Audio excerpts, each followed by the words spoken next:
Alan Shearer once said he'd never seen anyone like Roy Keane, and when you hear what happened the first time these legends faced him, you'll understand why. Why do football's greatest players still talk about Roy Keane like he's some kind of myth? Because when Keane stepped onto a pitch, it wasn't just about football anymore. It was about survival. It was about proving yourself worthy of being on the same field as him. He was the ultimate competitor, a man who dominated the game's mental and emotional landscape. His presence alone could shift the balance of power on a pitch. When legends talk about facing him for the first time, they rarely mention his skill, though it was vast. They talk about pressure, about being tested, about discovering what they were really made of. Roy Keane was football's self-appointed police chief, and everyone answered to him. Patrick Vieira learned this the hard way in 2005. In the tunnel at Highbury, the rivalry between Manchester United and Arsenal defined the Premier League era, and Keane and Vieira were the two opposing generals. But what happened before this particular match wasn't just another confrontation, it was a public execution of authority. Before a single ball was kicked, Vieira made a calculated move. He decided to confront Gary Neville, United's right-back, shouting at him in the cramped tunnel. Vieira was screaming that Neville wouldn't be allowed to kick their players on the pitch that day. Vieira later admitted this was planned, a deliberate attempt to intimidate. What Vieira didn't account for was Keane's pack leader mentality. Keane had forgotten his armband and was heading back to the dressing room when he heard the commotion. He emerged to find Vieira and other Arsenal players ganging up on Neville. In Keane's mind, this was bullying, picking on the weakest link. His analysis was instant and precise. What followed was pure, undiluted authority. Television cameras captured Keane confronting Vieira, jabbing his finger and erupting. Referee Graham Poll stepped between them, trying to restore order. But Keane wasn't finished. He bypassed the referee completely, pointing past him at Vieira, and delivered the immortal line, "I'll see you out there." By saying those words, Keane was rejecting the lawless space of the tunnel and publicly dismissing the authority of the referee. He was declaring that true justice wouldn't be handled by Poll, but by him, on the pitch. He didn't need a referee, a coach, or a crowd. He policed the game himself. United won that match 4-2. Before we get to what happened with Alan Shearer, drop a comment and tell me which first encounter you think was the most intense. And make sure you're subscribed because we've got more stories about football's fiercest icons coming your way. If the Vieira incident was calculated, what happened with Alan Shearer in 2001 was pure, explosive rage. It showed Keane's total intolerance for anything he saw as a violation of principle. The scene was St James's Park. Newcastle were leading Manchester United 4-3 in the dying minutes, and Alan Shearer went to the corner to waste time, shielding the ball for a throw-in. Keane, desperate to restart the game, was incensed. He couldn't stand the acceptance of defeat in the act of time-wasting. Shearer later admitted what happened next. He'd been at Keane all game. As Keane retrieved the ball, Shearer called him some sort of name. Keane, baited, threw the ball at Shearer's head. The referee immediately issued a red card. As the red mist descended, Keane took a swing and missed. But here's where it gets interesting. Shearer admitted he had a little smile afterward, thinking he'd done Keane like a kipper. He couldn't believe Keane had fallen into that little trap. For Keane, this was the ultimate sin. The war he fought was based on pure, face-to-face competition. There was honour in that, a code he lived by. Shearer had resorted to gamesmanship, breaking that unspoken rule. But the incident wasn't over. Shearer knew for a fact that Roy would be waiting at the top of the tunnel. And he was. When the final whistle blew, there was Keane, standing at the top of the stairs, waiting. A player driven by simple anger would have cooled down by then. A player driven by principle would still be there. A few more choice words were exchanged, but too many people stood between them for anything physical to happen. Even Shearer, looking back, respected this. He later called Keane the fiercest competitor he'd ever faced. While Keane's confrontations with Vieira and Shearer defined the conflicts of that era, his greatest impact might have been on the generation that followed. For young midfielders like Steven Gerrard, Roy Keane wasn't just an opponent, he was the standard. When a young Gerrard first stepped onto the pitch against Manchester United, he felt it instantly. This was the level of intensity required to survive at the top. The most profound validation came from Sir Alex Ferguson himself. At age 20, Gerrard was reading about himself when he saw a quote from Ferguson that stopped him in his tracks. Ferguson had said that Gerrard was physically and technically precocious, with a good engine and remarkable energy. Then came the kicker. Ferguson said he'd hate to think Liverpool had a player as good as Roy Keane. Gerrard couldn't believe his eyes. For Ferguson to compare him with his captain was some accolade. Ferguson, trying to praise a young rival, instinctively used his own captain as the gold standard. Years later, Gerrard's mature analysis of Keane shattered the hard man stereotype. When asked to judge midfielders, Gerrard insisted Keane was one of the best midfielders ever. His praise was technical. Keane's short game was underrated because he could break lines with his passing. He was always in the right position. He was tough. He could recover. He scored important goals. Gerrard said Keane had all the components. His aura wasn't just built on fear, it was built on a complete, dominant, and technically underrated game. He set the standard for everyone who came after him. If Gerrard respected Keane's technical foundation, Thierry Henry respected his psychological authority. Henry, one of the game's most elegant strikers, saw Keane's influence as the source of Manchester United's aura. Henry got annoyed when people talked about Roy Keane and his tackles, about how hard he was. Yes, he was hard, but what a player he was. He could pass the ball, he could score goals. For Henry, the defining Keane moment wasn't a tackle. It was the 1999 Champions League semi-final against Juventus. With United 2-0 down, Keane scored a towering header to bring his team back. Henry was in the stand watching in awe. The way Keane brought his team back, the way he battled in midfield, it was incredible.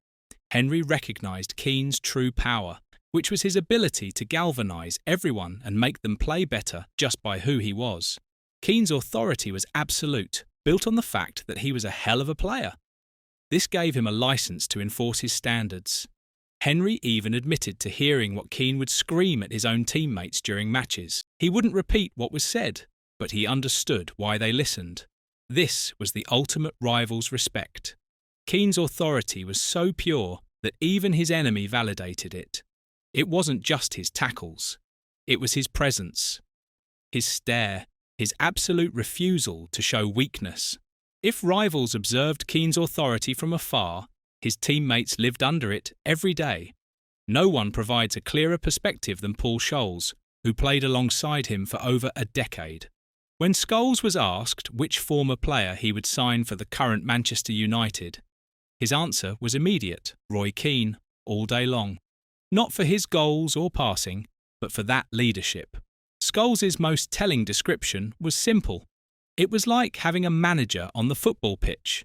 This validated everything the rivals saw. Scholes explained that Keane's persona was born from a profound sense of duty. He felt the responsibility to run a team and take it to the next level. This wasn't the raving of a madman. It was calculated pressure from the man who had taken success onto his own shoulders. This sense of responsibility was infectious. It also created a dynamic where Keane's demand for perfection terrified teammates more than opponents. This wasn't the fear of a bully. It was the professional pressure of failing to meet standards. It was the fear of letting down the man who was a running machine with quality, who would sprint forward and sprint back, demanding nothing from teammates that he wasn't already delivering himself. His anticipation was part of this enforcement.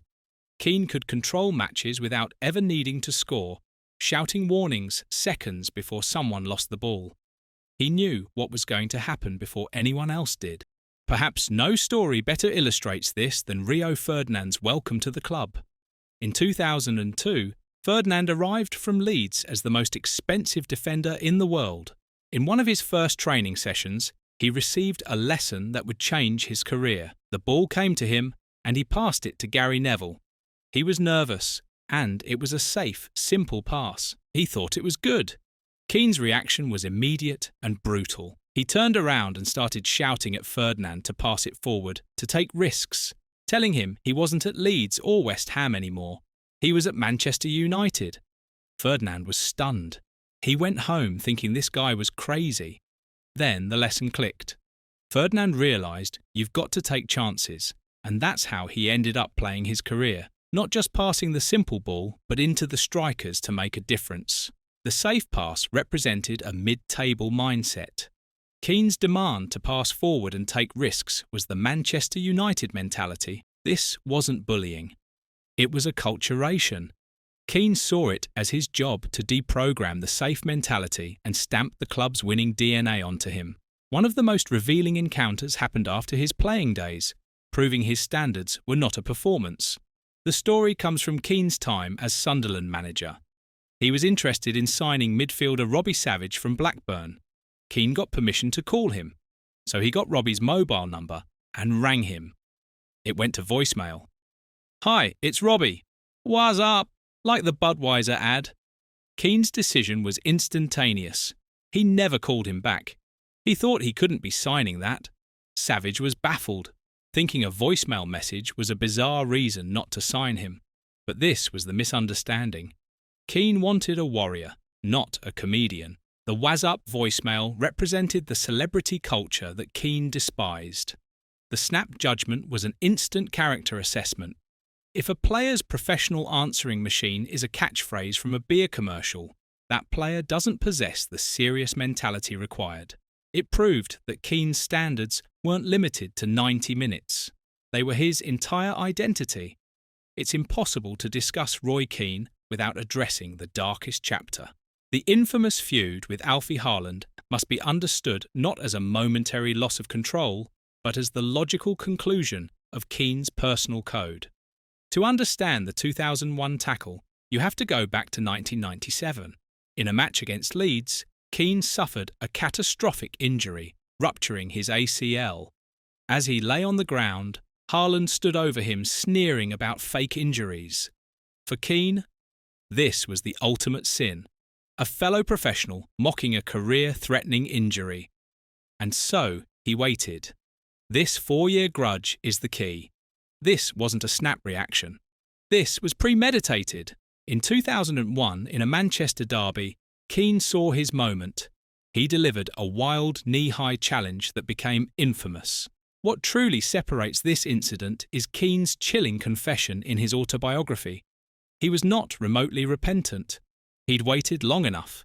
He hit him hard. Take that, and don't ever stand over me sneering about fake injuries.